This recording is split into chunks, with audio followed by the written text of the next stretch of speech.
Assalamualaikum warahmatullahi wabarakatuh. Perkenalkan dengan saya Arif Nurdiansyah. Saya dari kelas IT 101 yang akan mempresentasikan sebuah tugas 2 dari pengetahuan teknologi komunikasi dan informatika. Sini saya dari kelompok 2, yaitu berkesempatan untuk merangkum chapter 2 dengan judul Cryptographer. Perlu kita ketahui, cryptographer ini seseorang yang ahli di bidang encryption codes untuk melindungi privasi data dan informasi. Lanjut kita masuk ke dalam pengenalan tokoh-tokoh cryptographer. Sini ada Tim May, yaitu dia seorang ahli fisika dan electronic engineer yang menyelesaikan masalah hilangnya data pada IC baru buatan Intel. Ia menemukan bahwa radiasi alpha partikel dari ruang angkasa dapat mempengaruhi kinerja IT bila tidak dilindungi dengan material anti radiasi yang mumpuni. Pensiun dari Intel pada usia 34 tahun, kemudian mendirikan BlackNet, sebuah prototipe media pertukaran informasi secara anonim melalui internet. BlackNet terinspirasi dari ide temannya untuk membuat sebuah aplikasi pasar informasi yang bernama AMIX, American Information Exchange. Lanjut kita masuk ke dalam Phil Zimmermann. Dia adalah seorang aktivis anti nuklir, computer scientist yang mengembangkan sebuah sistem public key dan private key untuk dapat melakukan encrypt dan decrypt pesan informasi secara anonim. Ia membuat aplikasi bernama PGP, Pretty Good Privacy, yang disebarkan kepada masyarakat umum sehingga memungkinkan setiap orang dapat berkirim informasi secara anonim.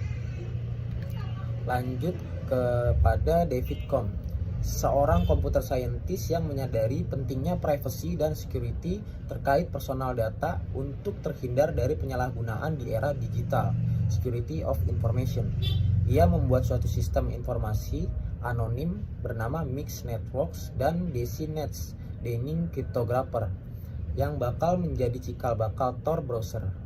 Nama Denning Cryptographer terinspirasi saat ia dan rekan-rekannya sedang berdiskusi sebuah sistem anonim pada saat mereka sedang makan malam. Jadi di sini ada sebuah cerita, yaitu pada tahun 1993 US National Security Agency atau NSA mengeluarkan aturan kepada seluruh dunia telekomunikasi untuk menggunakan chipset Clipper chip. Melalui chipset ini, pihak pemerintah mempunyai backdoor untuk dapat mengakses transmisi data yang telah di-encrypt apabila diperlukan. Hal ini menuai kontroversi karena tidak sesuai dengan prinsip confidentiality atau kerahasiaan informasi. Phil Zimmermann salah satu tokoh yang paling kontra dengan kebijakan tersebut, lantas menyebarkan sistem anonim PGP yang ia kembangkan di seluruh dunia. Hal ini menyebabkan ia dipersekusi oleh pemerintahan US. Zimmermann, Tim May, dan David Cohn merupakan orang-orang yang kontra dengan kebijakan tersebut. Mereka sering berdiskusi terkait isu tersebut di salah satu rumah rekan mereka, Eric Hughes. Mereka membuat sebuah perkumpulan aktivis anonim yang kontra terhadap kebijakan US NSA Clipper chip. Perkumpulan tersebut mereka namakan Cyberpunk, terinspirasi dari novel sci-fi Cyberpunk yang menceritakan hacker yang melawan pemerintah. Proyek Clipper chip sendiri akhirnya terhenti pada tahun 1996 karena banyaknya bug pada sistem mereka. Jadi untuk chapter 2 mungkin ini saja yang bisa saya sampaikan. Saya Arif Nurdiansyah dari kelompok 2. Wassalamualaikum warahmatullahi wabarakatuh. Terima kasih.